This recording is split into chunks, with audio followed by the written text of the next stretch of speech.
ಭವತಾರಕಂ ಗುರು ಶಿವಾನಂದಂ ವಂದೇ ವಂದಂ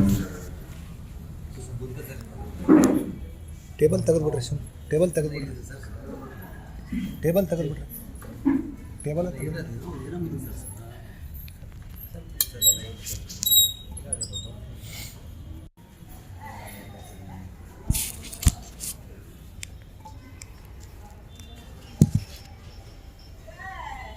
ಜ್ಞಾನಾಂಕಂ ಭವತಾರಕಂ ಗುರು ಶಿವಾನಂದಂ ವಂದೇ ವಂದಂ ಜಗದ್ಗುರು. ಪ್ರಾತಸ್ಮರಣೀಯರು ಹಾಗೂ ಕ್ಷೇತ್ರದ ಅಧಿಪತಿಗಳಾದಂಥ ಪ್ರಕಟರಾಜನವರಲ್ಲಿ ಒಂದಿಷ್ಟು ಪ್ರತಿ ತಿಂಗಳ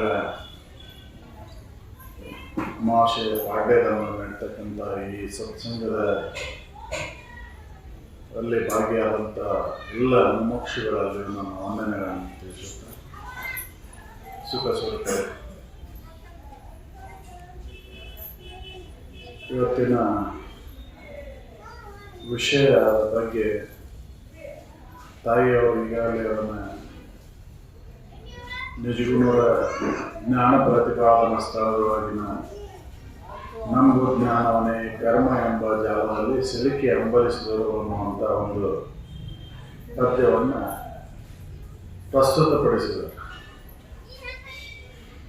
ಕರ್ಮ ಎಂಬ ಜಾಲದಲ್ಲಿ ಸಿಲುಕಿದರೆ ಮುಕ್ತಿಯನ್ನು ಹೊಂದಲಿಕ್ಕೆ ಆಗುವುದೇ ಇಲ್ಲ ಅಂತ ನಿಜಗುಂಡರು ಸ್ಪಷ್ಟವಾಗಿ ಇಲ್ಲಿ ಹೇಳ್ತಾರೆ. ಕರ್ಮ ಎಂಬ ಜಾಲ ಅಂದ್ರೆ ಹೆಂಗೈತಿ ಅಂದ್ರೆ ಜೇಡ್ರ ಬಲಿ ಇದ್ದಂಗೆ, ಅಥವಾ ಸಿಂಹದೊಳಗೆ ಸಿಕ್ಕ ನೊಣದ ಪರಿಸ್ಥಿತಿ ಅದು.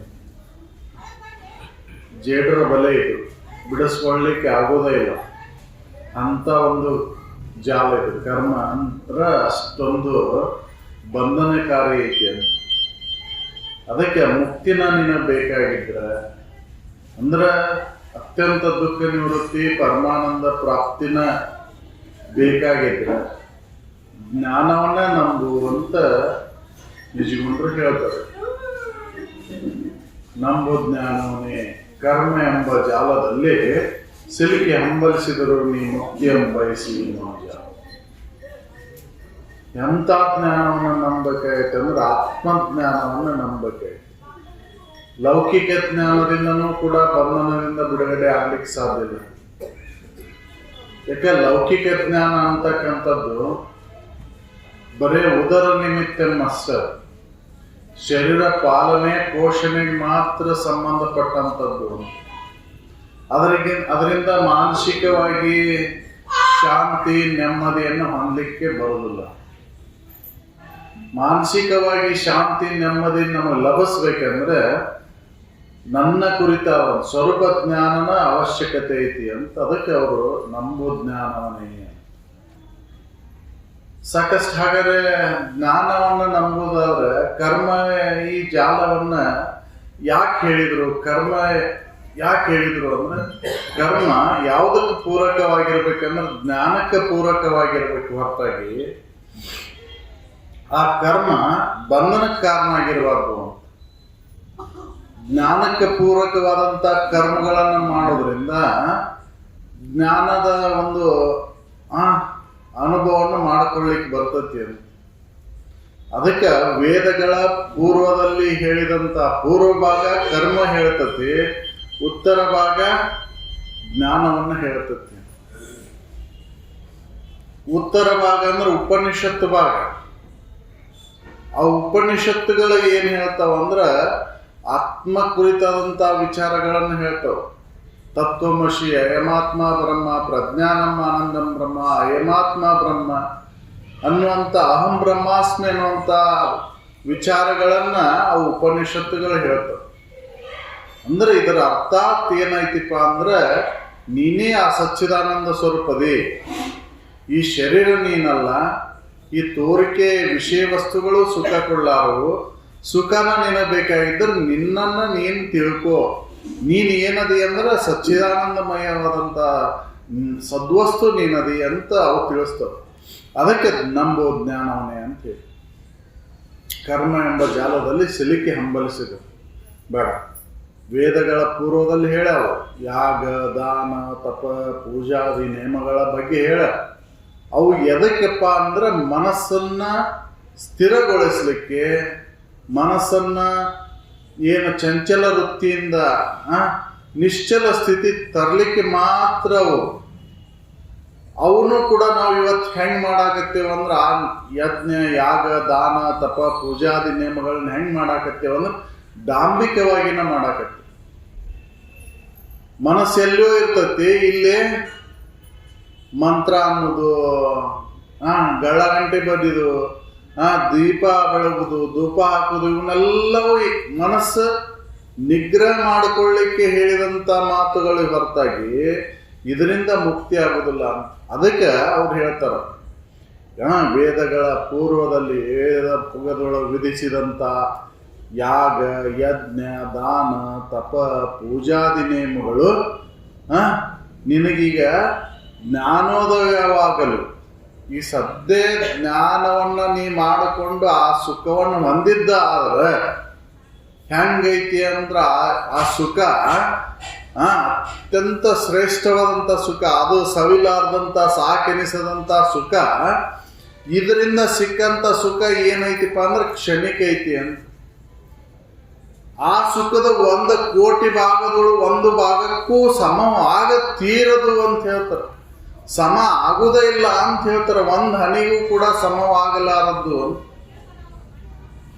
ಅಂತ ಸುಖವನ್ನ ನೀನು ಹೊಂದಿದ್ದಾದ್ರೆ ಅಂದ್ರೆ ಆ ಜ್ಞಾನದಿಂದ ನೀನು ಆ ಸುಖವನ್ನು ಹೊಂದಿದ್ದಾದ್ರೆ ಈ ಯಜ್ಞ ಯಾಗ ದಾನ ತಪ ಪೂಜಾದಿ ನೇಮಗಳಿಂದ ನೀನೇನು ಸುಖ ಅನ್ನಿಸ್ತಿಲ್ಲ, ಆ ಸುಖ ಹೆಂಗೈತಿಪ್ಪ ಅಂದ್ರೆ ಕ್ಷಣಿಕ ಐತಿ, ಒಂದು ಹನಿಗೂ ಕೂಡ ಸಮ ಆಗುವುದಿಲ್ಲ ಅಂತ ಹೇಳ್ತಾರೆ.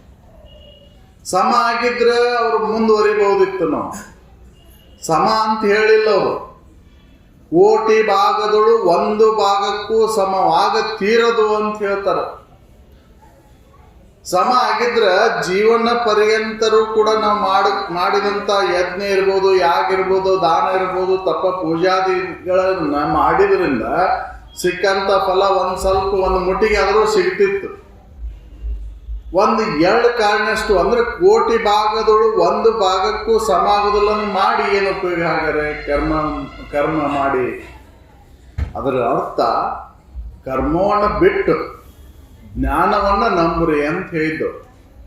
ನಿಮಗೆ ಅತ್ಯಂತಿಕ ದುಃಖ ನಿವೃತ್ತಿ ಆಗ್ಬೇಕಂದ್ರೆ ಜ್ಞಾನವನ್ನ ನಂಬ್ರಿ.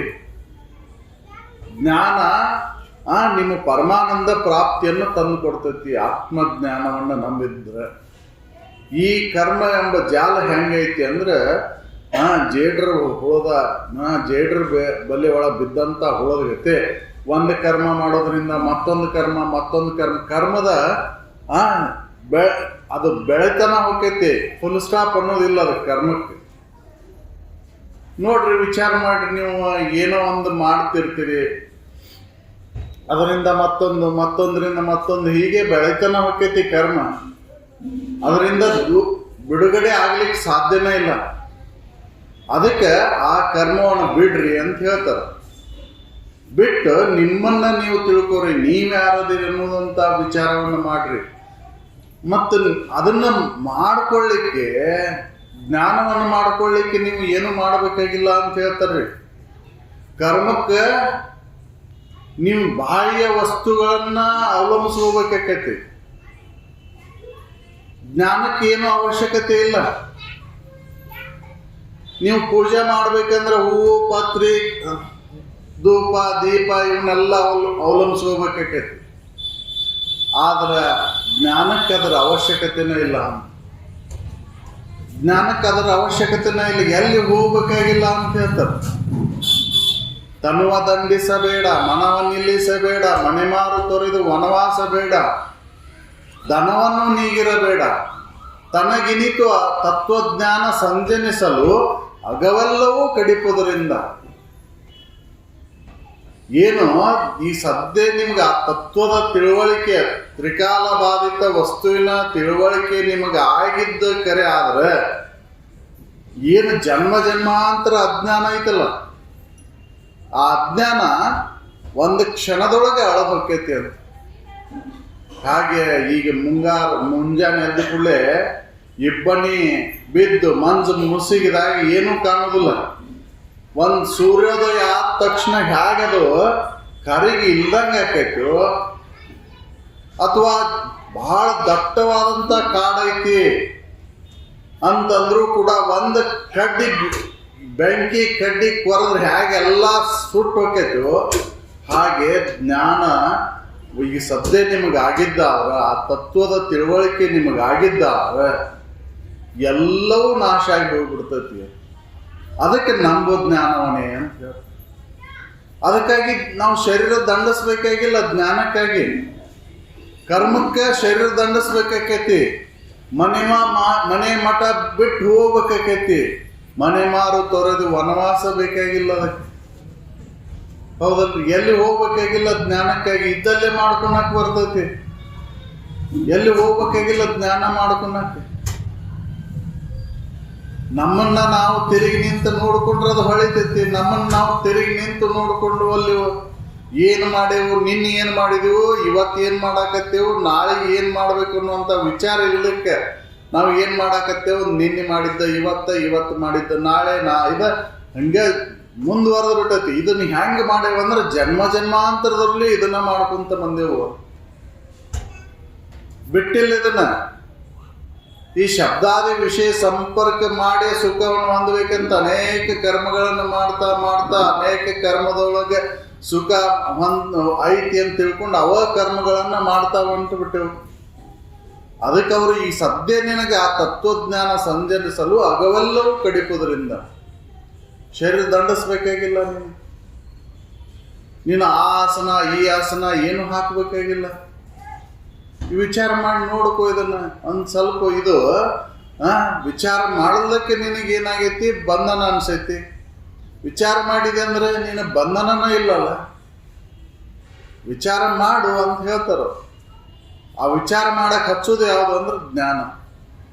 ಅದಕ್ಕೆ ನಂಬು ಜ್ಞಾನವನ್ನೇ. ತನುವ ದಂಡಿಸಬೇಡ, ಮನೆ ಮಾರು ತೊರೆದು ವನವಾಸ ಬೇಡ, ಎಲ್ಲಿ ಹೋಗ್ಬೇಕಾಗಿಲ್ಲ. ಮನವನ್ನು ನಿಲ್ಲಿಸಕ್ಕೆ ಹೋಗ್ಬೇಡ, ಹಠಯೋಗವನ್ನು ಮಾಡಬೇಕಾಗಿಲ್ಲ. ನೀನು ಕುಂಭಕ ರೇಚಕ ಮಾಡಿ ಅದನ್ನು ಮನಸ್ಸು ನಿಲ್ಲಿಸಿ ನಾನು ಆ ತತ್ವದ ಬಗ್ಗೆ ತಿಳ್ಕೊಂತೀನಿ ಅಂದ್ರೆ ಅದನ್ನು ಮಾಡುವ ಅವಶ್ಯಕತೆ ಇಲ್ಲ ಅಂತ. ಯಾಕಂದ್ರೆ ಆ ತತ್ವಕ್ಕೆ ನೀನು ಅನ್ಯವಾಗಿಲ್ಲ. ಆ ತತ್ವ ತ್ರಿಕಾಲ ಬಾಧಿತ ವಸ್ತುನ ನೀನು ಅದೇ ಇದ್ದದ್ದನ್ನ ಮರ್ತಿ ಈಗ ಅದನ್ನು ತಿಳ್ಕೋಬೇಕಾಗೈತೆ ಅಷ್ಟೆ. ನೀನ್ ಅಲ್ಲದನ್ನು ನೀನಂತ ತಿಳ್ಕೊಂಡು ದುಃಖವನ್ನು ಅನುಭವಿಸಕತ್ತಿ. ನೀನೇನದೇ ಅದನ್ನು ತಿಳ್ಕೊಂಡೆ ಅಂದ್ರೆ ದುಃಖ ಇಲ್ದಂಗೆ ಆಕೈತಿ. ಈ ಪಂಚಮಹಾಭೂತಗಳಿಂದ ಕೂಡಿದಂತ ಈ ತೋರಿಕೆ ಶರೀರ ನಾನಂತ ತಪ್ಪು ತಿಳುವಳಿಕೆಯನ್ನು ಮಾಡ್ಕೊಂಡು ಅದಕ್ಕೆ ದುಃಖ ಆಗತೈತಿ. ಈ ತಪ್ಪು ತಿಳುವಳಿಕೆಯನ್ನು ದೂರ ಮಾಡ್ಕೊಂಡೆ ಅಂದ್ರೆ ನೀನು ಸುಖ ಐತೆ. ಅದಕ್ಕೆ ಮನಸ್ಸು ನಿಲ್ಲಿಸಬೇಕಾಗಿಲ್ಲ. ನೀನು ಧನವನ್ನು ನೀಗಿರಬೇಡ ಅಂದ್ರೆ ನಿನ್ನ ಪ್ರಾರಬ್ಧ ವಶಾತ್ ಏನು ಸಿಕ್ಕಾವಲ್ಲ, ನಿನಗೆ ಪ್ರಾರಬ್ಧ ವಶಾತ್ ಏನು ವಿಷಯ ವಸ್ತುಗಳು ಸಿಕ್ಕಾವಲ್ಲ, ಅವನೇನು ದೂರ ಮಾಡಿ ಹೋಗ್ಬೇಕಾಗಿಲ್ಲ.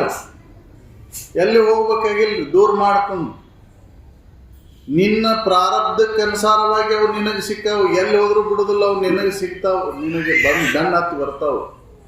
ಅವನು ನೀಗಿಬೇಡ, ಧನವನ್ನು ನೀಗಿರಬೇಡ. ತನಗಿನಿತು ತತ್ವಜ್ಞಾನ ಸಂಜನಿಸಲು ಅಗವೆಲ್ಲವೂ ಕಡಿಪುವುದರಿಂದ. ಇದನ್ನು ಹೇಳ್ತತಿ ಶ್ರುತಿ. ಇದನೋ ಮುಕ್ತಿಗೆ ಮಾರ್ಗ ಅಂತ ಪ್ರಶ್ನೆ ಮಾಡ್ತಾರ. ಜ್ಞಾನವೇನು ಮುಕ್ತಿಗೆ ಮಾರ್ಗ? ಹೌದು ಅಂತ ಹೇಳ್ತಾರ. ನ ಅನ್ಯಪಂಥವೆನ್ನಲು ಶ್ರುತಿ ನಿಖರಗಳೆಲ್ಲ. ಬೇರೆ ದಾರಿನೇ ಇಲ್ಲ ನೀನು ಮುಕ್ತಿಯನ್ನು ಹೊಂದಲಿಕ್ಕೆ. ಮುಕ್ತಿಯನ್ನು ಹೊಂದಲಿಕ್ಕೆ ಬೇರೆ ಮಾರ್ಗಗಳಿಲ್ಲ. ಸಾಮಾನ್ಯವಾಗಿ ಒಂದು ಊರಿಗೆ ಬರಾಕ, ಒಂದು ಇದಕ್ಕೆ ಹೋಗಕ್ಕೆ ಅನೇಕ ಮಾರ್ಗಗಳಿರ್ಬೋದು. ಆದ್ರೆ ಮುಕ್ತಿಯನ್ನು ಹೊಂದಲಿಕ್ಕೆ ಜ್ಞಾನನ ಮಾರ್ಗ ಅಂತ. ಅದೇಂಗ್ರಿ ಅಂತ ಕರ್ಮಿಗಳಂತಾರ. ಎಲ್ಲ ನದಿಗಳು ಸಮುದ್ರನ ಸೇರ್ತಾವು. ನದಿ ಯಾವ್ದರ ಏನ್ರಿ ಸಮುದ್ರನ ಹೆಂಗ್ ಸೇರ್ತೈತಿವೋ ಹಾಗೆ ಕರ್ಮ ಯಾವ್ದಾರ ಮಾಡಿದರೂ ಕೂಡ ಮುಕ್ತಿಯನ್ನು ಹೊಂದೇ ಹೊಂತೇವು ನಾವು ಅಂತ ಅಂತಾರ. ಅದು ಜಡವನ್ನ ಜಡ ಸೇರ್ಲಿಕ್ಕೆ ಅನೇಕ ಮಾರ್ಗಗಳಿರ್ಬೋದು, ಆದ್ರೆ ಅಜಡವನ್ನ ಹೊಂದಲಿಕ್ಕೆ ಮಾರ್ಗಗಳು ಅನೇಕ ಇಲ್ಲ. ಇದು ಹೆಂಗೈತಿ ಅಂತಂದ್ರ ಆಕಾಶ ನೋಡ್ಲಿಕ್ಕೆ ನನಗೆ ಎಲ್ಲಿ ಹೋಗ್ಬೇಕಾಗಿಲ್ಲ ಅಲ್ರಿ. ಆಕಾಶ ನೋಡ್ಲಿಕ್ಕೆ ನಾನು ಹಿಮಾಲಯ ಬೆಟ್ಟವನ್ನು ಏರಬೇಕಾಗಿಲ್ಲ, ಅಥವಾ ನರಗುಂದ ಗುಡ್ಡನೂ ಏರಬೇಕಾಗಿಲ್ಲ, ನಮ್ಮ ಸೂರ್ಯಬನ ಗುಡ್ಡನೂ ಏರಬೇಕಾಗಿಲ್ಲ. ಇದ್ದಲ್ಲೇ ಕಣ್ ತೆರೆದ್ರೆ ಐತೆ ಬಯಲು ಇಲ್ಲನೂ ಎಲ್ಲ ಕಡೆ ಐತೆ, ಆಕಾಶ ಎಲ್ಲ ಕಡೆ ಐತೆ. ಜಡವನ್ನ ಹೊಂದಲಿಕ್ಕೆ ಅನೇಕ ಮಾರ್ಗಗಳಿಲ್ಲ, ಅಜಡವನ್ನ ಹೊಂದಲಿಕ್ಕೆ ಅಜಡವನ್ನ ಸೇರ್ಲಿಕ್ಕೆ ಅನೇಕ ಮಾರ್ಗಗಳು. ಈಗ ನವಲಗುಂದಕ್ಕೆ ಬರ್ಲಿಕ್ಕೆ ಅನೇಕ ಮಾರ್ಗಗಳದಾವ, 3-4 ದಾರಿಗಳು ಕೂಡ ಬಂದು ಸೇರ್ತಾವ ನವಲಗುಂದಕ್ಕೆ.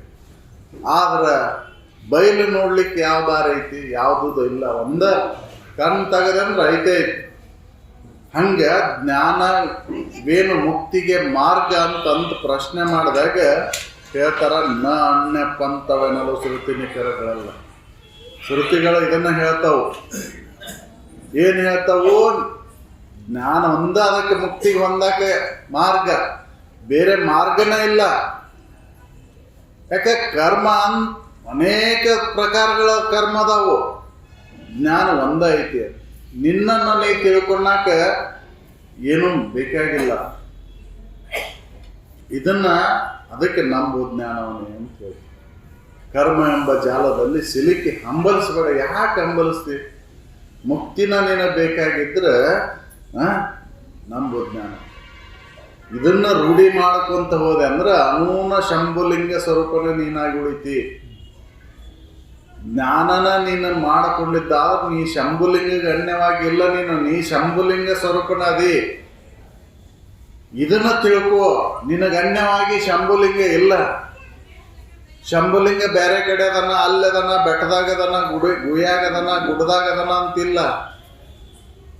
ಶಂಭುಲಿಂಗ ಸ್ವರೂಪ ನೀನ ಅದಿ. ಅದನ್ನ ಮರ್ತದ್ದಕ್ಕೆ ಏನಾಗೈತಿ? ದುಃಖ ಆಗೈತಿ. ಅದನ್ನ ತಿಳ್ಕೊಂಡೆ ಅಂದ್ರೆ ನೀನ ಸುಖಿ ಅದಿ. ಇದನ್ನ ನಾವು ತಿಳ್ಕೊಳ್ಬೇಕಂದ್ರೆ ನಮ್ಮ ಅಂತಃಕರಣ ಶುದ್ಧಿ ಇರಬೇಕು ಅಂತ. ಜ್ಞಾನ ನಮಗೆ ಲಭಿಸ್ಬೇಕಂದ್ರೆ ಹಂಗ ಜ್ಞಾನ ಆಗೋದಿಲ್ರಿ. ಅಂತಃಕರಣ ಶುದ್ಧಿ ಬೇಕು. ಅಂತಃಕರಣ ಶುದ್ಧಿಯಿಂದ ಆ ಸಾಧನ ಚತುಷ್ಟಯ ಸಂಪನ್ನತ್ವವನ್ನು ಪಡೆದಾಗ ಜ್ಞಾನ ಆಕೈತಿ.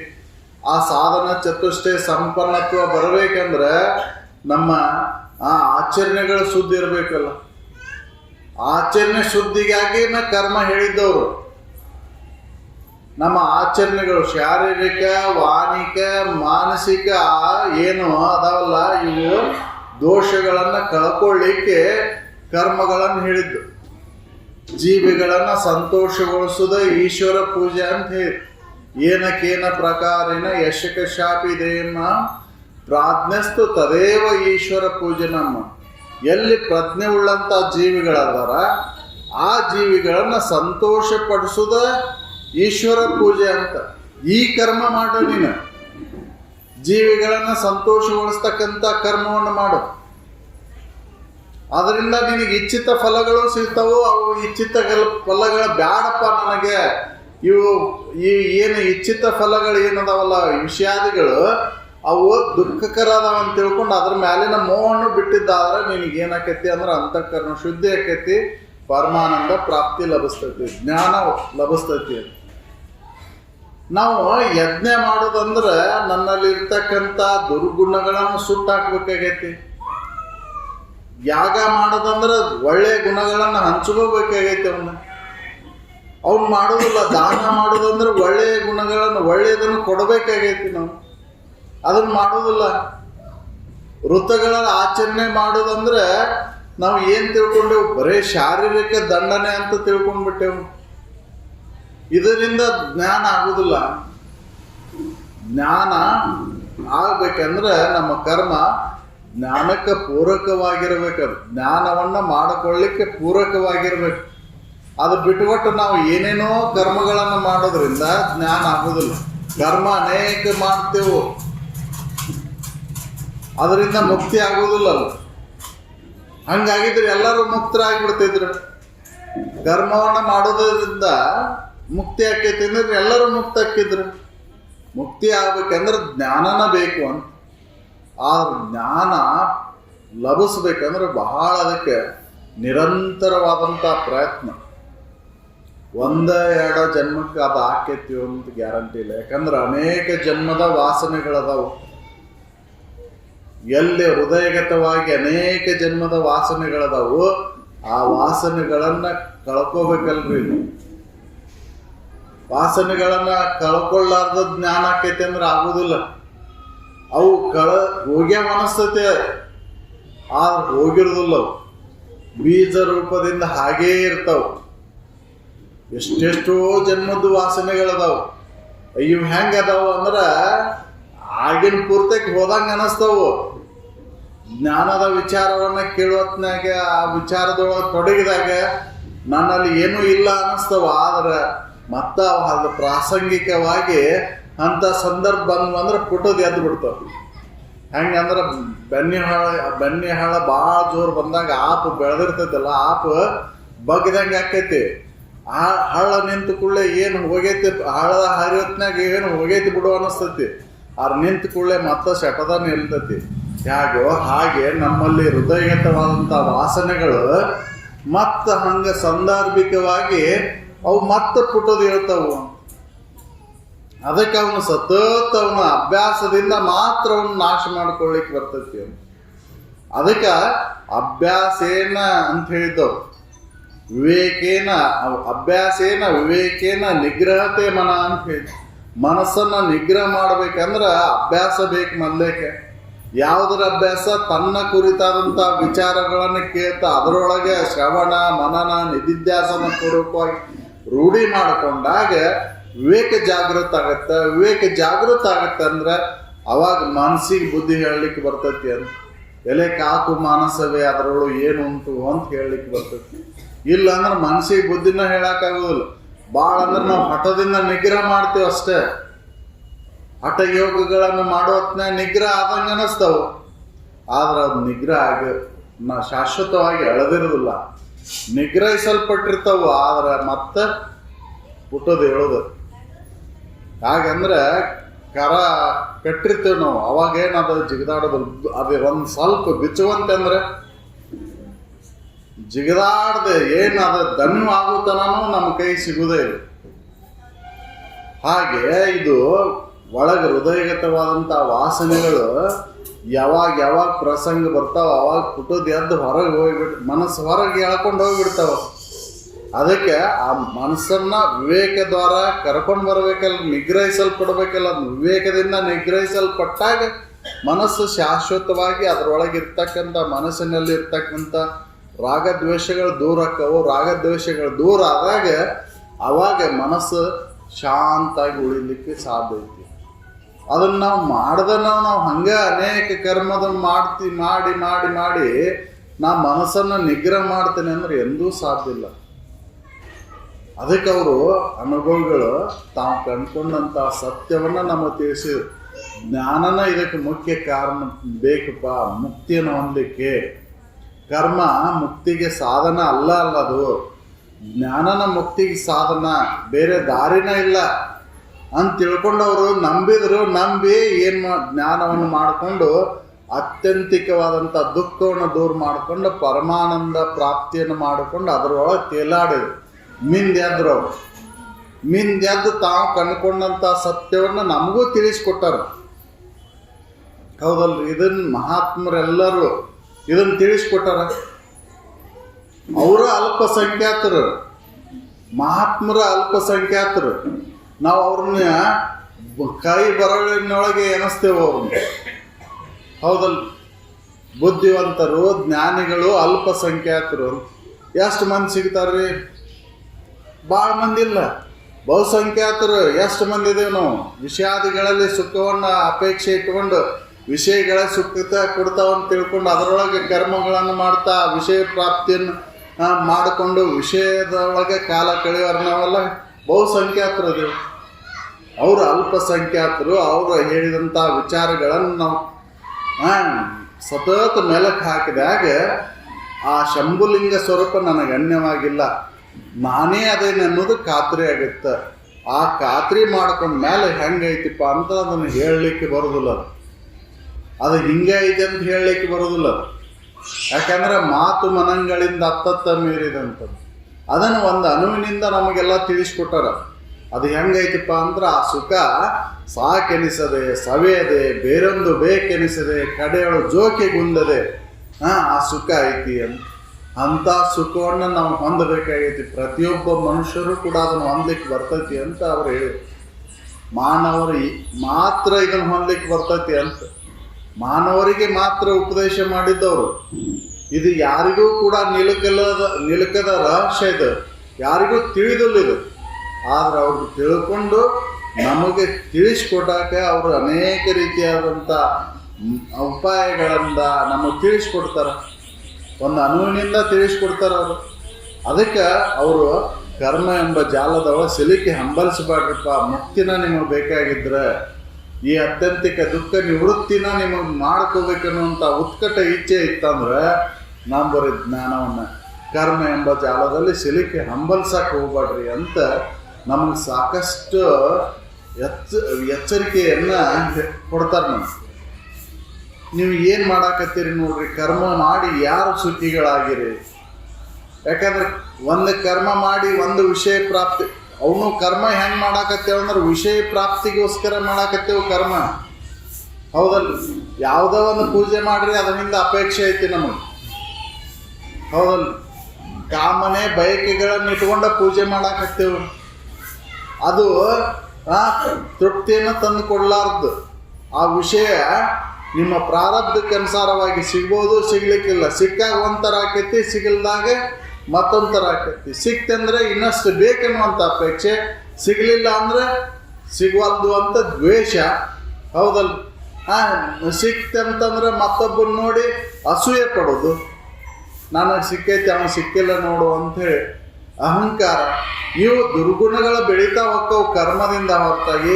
ಕರ್ಮದಿಂದ ದುರ್ಗುಣಗಳು ನಾಶ ಆಗೋದಿಲ್ಲ ಅಂತ ಹೇಳ್ಕೊಂಡು ಅವ್ರು ನಂಬೋ ಜ್ಞಾನವನ್ನೇ ಅಂತ ಹೇಳಿ ಕರ್ಮ ಎಂಬ ಜಾಲದಲ್ಲಿ ಸಿಲುಕಿ ಹಂಬಲಿಸಬೇಡ, ನೀನು ಮುಕ್ತಿನ ನಿನಗೆ ಬೇಕಾಗಿದ್ರ ಅಂತ ಅವರು ನಮಗೆ ಸಾಕಷ್ಟು ರೀತಿಯಾಗಿ ವಿಚಾರಗಳನ್ನು ತಿಳಿಸ್ತಾರೆ.